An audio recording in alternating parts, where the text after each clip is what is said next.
প্রিয় মুক্তিকামী ছাত্র জনতা, আমরা দেখতে পাচ্ছি যে আমাদের এই অভ্যুত্থান এবং বিপ্লবের পরেই দেশে অরাজকতা নাশকতা করছে ফ্যাসিস্ট এবং তাদের দোসররা। আমরা দেখতে পাচ্ছি যে বিভিন্ন জায়গায় এখন গোলাগুলি চলছে, মন্দিরে হামলা হচ্ছে এবং নাশকতা ও লুটপাট করছে। আমরা মনে করি আমাদের যে ছাত্র নাগরিকদের অভ্যুত্থান তাকে নস্যাৎ করার জন্যই পরিকল্পিতভাবে এই ধরনের ঘটনা ঘটানো হচ্ছে। আমরা মুক্তিকামী ছাত্র জনতাকে সজাগ এবং সতর্ক থাকতে আহ্বান জানাচ্ছি এবং আমাদের যে অন্তর্বর্তীকালীন সরকার, আমরা সেই সরকারের প্রস্তাবনা 24 ঘন্টার সময় নিয়েছিলাম।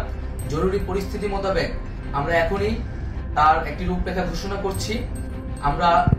আমরা সিদ্ধান্ত নিয়েছি যে সর্বজন গ্রহণযোগ্য আন্তর্জাতিক খ্যাতিসম্পন্ন নোবেল পুরস্কার বিজয়ী ডক্টর মোহাম্মদ ইউনূসকে প্রধান উপদেষ্টা করে অন্তর্বর্তীকালীন সরকার গঠন করা হবে এবং ডক্টর মোহাম্মদ ইউনূসের সাথেও আমাদের কথা হয়েছে।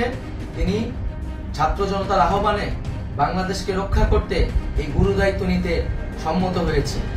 আমরা সকালের মধ্যেই আমরা এই সরকার গঠনের প্রক্রিয়া দেখতে চাই। রাষ্ট্রপতির কাছে আহ্বান থাকবে যে দ্রুত সময়ের মধ্যে ডক্টর মোহাম্মদ ইউনূসকে প্রধান উপদেষ্টা করে অন্তর্বর্তীকালীন সরকার গঠন করা হোক এবং এই অন্তর্বর্তীকালীন সরকারের বাকি সদস্যদের নামও আমরা সকালের মধ্যে ঘোষণা করব।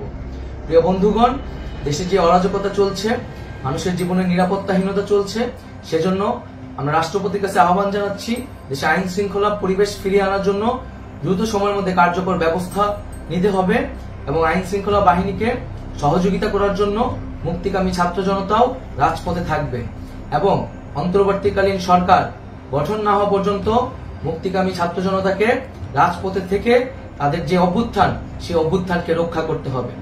প্রিয় বন্ধুগণ, আমরা রক্ত দিয়েছি, শহীদ হয়েছি। আমাদের যে প্রতিশ্রুতি একটি নতুন বাংলাদেশ গঠন করার জন্য, সেটিকে আমাদের অবশ্যই বাস্তবায়ন করতে হবে এবং অবশ্যই ছাত্র জনতার প্রস্তাবিত সরকার বাদে কোনো ধরনের সরকার কিন্তু মেনে নেওয়া হবে না।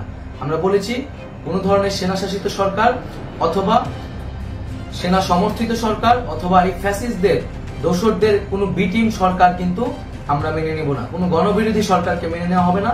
ছাত্র জনতার অভ্যুত্থানকারী যে প্রস্তাবিত সরকার, অন্তর্বর্তীকালীন সরকার, যেটা আমরা সিদ্ধান্ত উপনীত হয়েছি ডক্টর মোহাম্মদ ইউনূসকে প্রধান উপদেষ্টা করে এই সরকার গঠন করা হবে, সেই সরকারকেই বাস্তবায়ন করতে হবে অবিলম্বে। আগামীকাল সকাল থেকে সকলকে আহ্বান জানাচ্ছি রাজপথে থাকার জন্য এবং আমাদের যে সাম্প্রদায়িক সম্প্রীতি এবং রাষ্ট্রীয় সম্পদ রক্ষা কমিটির ঘোষণা হয়েছে বৈষম্যবিরোধী ছাত্র আন্দোলনের নেতৃত্বে, সকল পাড়ায় পাড়ায় এলাকায় এলাকায় সেই কমিটি পাহারায় থাকবে। আমাদের সংখ্যালঘু কমিউনিটিকে আমাদের রক্ষা করতে হবে, রাষ্ট্রীয় সম্পদ এবং এই দেশকে রক্ষা করতে হবে আমাদের।